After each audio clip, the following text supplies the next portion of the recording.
shoot large format in the landscape, and a lot of the work I make is about the way that people use the landscape and the resources, and the way that people make interventions in the landscape to force livability and comfort, especially in places that are not naturally the most hospitable. It's definitely specific to Southern California when it comes to the dangers that people are trying to avoid or mitigate, like drought and fire and earthquake.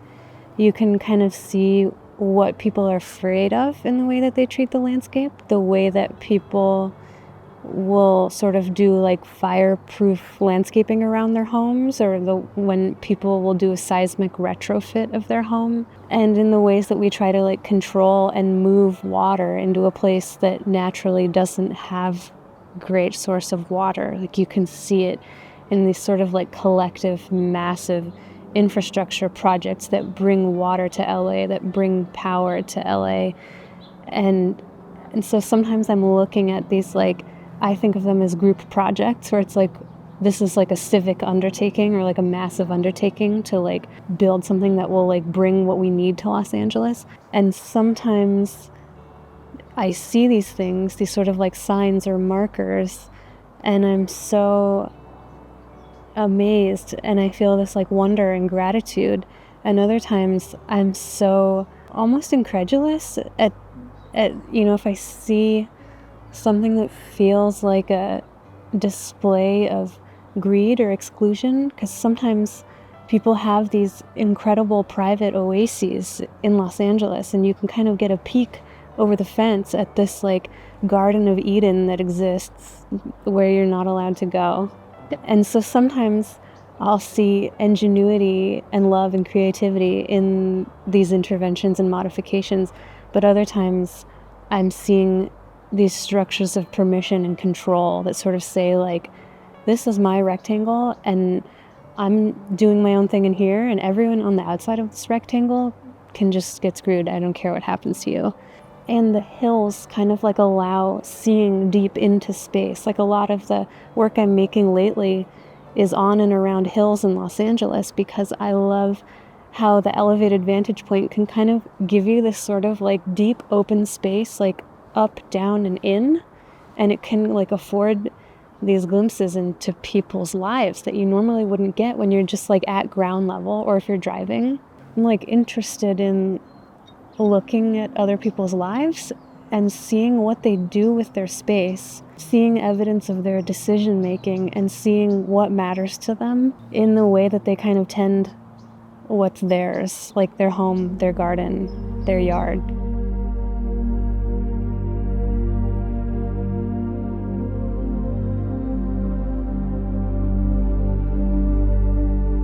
My name is Paloma. We're at my house in Los Angeles. I'm a photographer, and I've been living and working in Los Angeles for the past 6 years. I always shoot with a 8x10 Deerdorf view camera. The reason I use large format is because all those tiny details, those details are signs in a way of what matters to people. And the large format has such high fidelity to fine detail, and it's so generous. When I take a picture, I'm responding to what I'm looking at in the moment. But shooting is like the tip of the iceberg, because I feel like a lot of the work continues to unfold while I'm editing, because I scan all the negatives really, really high resolution because I want to be able to make a big print. And so when I'm working on the negative in Photoshop, cleaning off the little pieces of dust, or if there's any, bits of cat hair in the scan, whatever, I'm also like very intimately getting to know the picture to a degree that I couldn't from just being outside. And so it's like my knowledge of what I'm making is still expanding while I'm editing it. Like after I make the exposure, it's like I'm still getting to know what I've made. And so I'm always getting more than I asked for, because it's like almost like this gift that the format gives back to me, is this like ability to look deeper than I can unaided. I like being able to make big prints because I want to make things like prints that reward careful looking. Like I want people to be able to look closely and see all those details. I don't want them to get close up to a big print that kind of falls apart because the image quality isn't there. And I've been shooting that since college, since I was 19, so for 12 years. The expense of the material is so high that it makes the material scarce, but because of how scarce it is, it forces me to be really thoughtful and careful when I'm like making decisions about what's going to be in the picture and what's not going to be in the picture. I'm kind of like working through ideas and like discarding ideas that don't work and embracing ideas that do work before I'm taking the picture. I know that some photographers can kind of work through their ideas by shooting, but if I'm only able to afford to use one sheet of film, maybe 2 sheets of film on a subject matter, I kind of have to like try the bad ideas and let them go before I start to actually use the film. And so sometimes it'll take me a while to set up a shot because I'll sort of be walking around with one eye closed so that I'm like seeing the way the camera sees and kind of like, ducking down and moving around to decide exactly where the tripod has to go, exactly where the camera has to go. And by the time I'm ready to take the picture, and by the time I'm ready to put the film in the picture, all the decision making is done. Taking the picture is kind of like the last step. It's not like a handheld camera where if you breathe, the frame changes. The camera is always on a tripod. And so I'm not like authoring the image while I'm using the camera because I've already decided what the image is going to be. I don't really feel like the camera is something that's separate from me or separate from how I see. I think of it as an extension of how I see and what I can do. And when I'm approaching something I want to shoot, the camera, it's like a tool that I know so well. I know how what I want to shoot is going to be translated by the tools and the material. And so that's why I'm not figuring it out while I'm under the dark cloth and while I'm making adjustments to the camera. The camera is the recording device. The film I shoot is Portra 400, and a box of 10 sheets of Portra 400 for 8x10 is $340. And then processing is anywhere from like $10 to $12. So each shot costs about $50. So if I take 2 pictures in a month, I feel like I'm working a lot, like on fire. This is a picture I took at the LA River a couple weeks ago. I saw this part of the riverbed that was terraced, and it almost looked like a garden, but this kind of like accidental garden that no one planned. And then seeing it next to this, place where you can get your windows tinted, it struck me as kind of funny and sweet accident. This is what I use to either scan or make a contact print. And it's a piece of color film. And I think they're pretty objects, like just the negatives. I've always been really attracted to them as things. I feel like lately I've really been embracing dusk because I love the way the like human or like artificial lights at ground level start to mix with like the lights in the sky lowering. Because most of the time the light in the sky is so powerful that it drowns out all of the artificial lighting that we put in our homes and neighborhoods and lives. But there's this kind of transitional period where it's like the street lights are turning on and the sun is going down, where there's this parity between like the sun's light and the light that we can make. And it also kind of reminds me of this moment like when you're going to the movies or you're seeing a play and like the house lights are dimming and the stage lights are coming up. You're sort of like getting ready to believe in another world.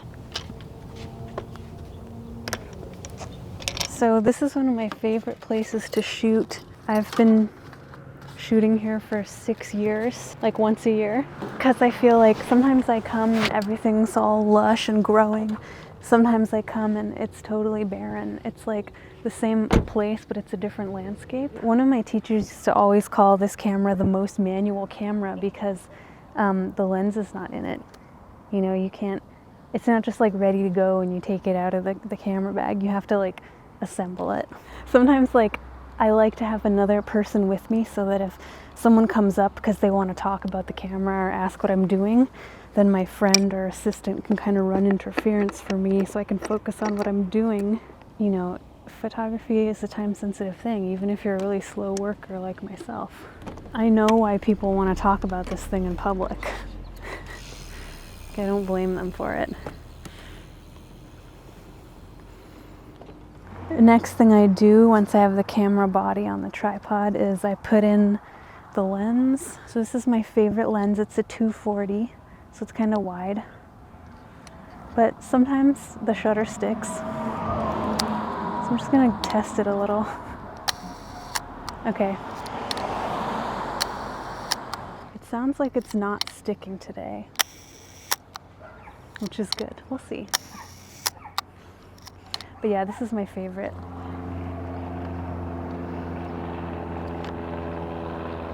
So I'm just gonna do a couple more little tests to make sure the shutter's not gonna stick.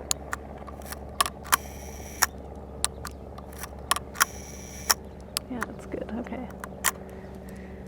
Okay, now that the lens is in, I have to level the front and back of the camera. I call that starting from 0 because I want to be like left to right and front to back, just level with gravity, I guess. I don't know, level with the earth. Sometimes I'll make changes, like if I have to point the camera down or up, but for the most part, I like keeping everything square because I want the verticals to be vertical. Now that the tripod's in place and I raise the camera up to eye level, most of the work of figuring out what the picture is going to be is done because I've already sort of figured out where I want to be looking. In my head, I'm kind of already deciding how low I want the frame to be. Like I'm starting to balance out sky with ground. So now I'm going to go under the dark cloth so I can make sure that the plane of focus is where I want it to be.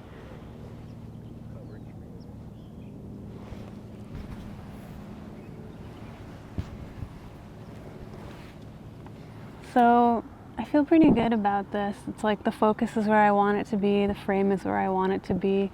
And now I'm kind of in the stage where I'll start to meter and find out what the exposure has to be and then put the film in and take the picture. Yeah, so the gray card is like a neutral mid-tone value between light and dark, like between white and black. By metering off of this with the light meter, it helps me determine the right exposure for the whole shot. I don't want to lose any detail in the highlights or shadows, and so this helps with that. And then this is where the film holder goes in. So when I'm putting the image together on the glass in the back of the camera, focusing it on the glass and all that, then you have to move the glass out of the way. The film has to take the place of the glass. So everything that was in focus on the glass will be in focus on the film.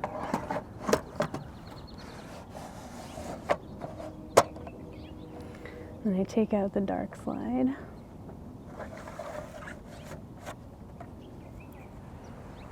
Always cover it up just in case. I don't want any light leaks. And then that's kind of it. It's ready to go. So I'll just kind of look around and wait. That person who's walking out there, I want him to show in the picture. So I'm just gonna wait for him to get in front of those hedges and then I'll just take the picture. Ooh, but I don't want that car in the shot. Just gonna wait for that dude again. Okay, great.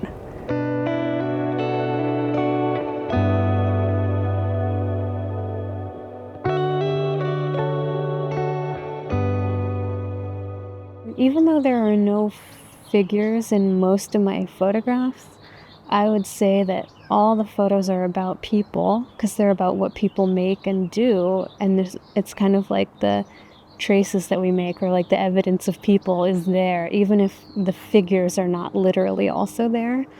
So often what we're seeing is this sort of like edge, or like the interaction between different ways of using the landscape. Like we use it for our residences and we use it for recreation. So we might see like this overlap between like the residential neighborhood and like the park.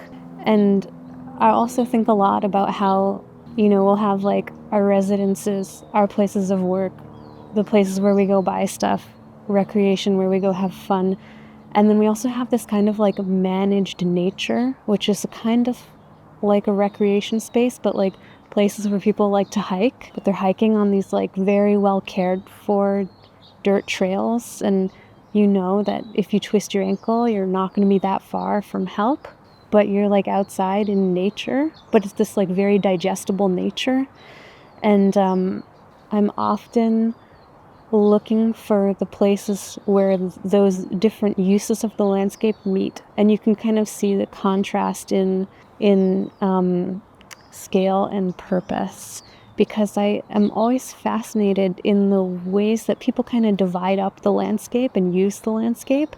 And you can see that in the way that people will kind of fence off areas for different use, and this kind of absurd and abrupt way. It's a reminder sometimes that we experience the world and the landscape by moving through it, but there's also this kind of like cartographic approach to the landscape. Like I'm thinking of like a surveying office that's looking at a topographical map of Los Angeles and drawing lines of like, okay, this is this lot and here's the next lot, and they're numbered and lettered, and on paper there are these perfect squares and rectangles. And then in real life, it's just kind of absurd. Like that's the word I come back to. It's absurd to see this kind of like arbitrary mark making of fencing on the landscape.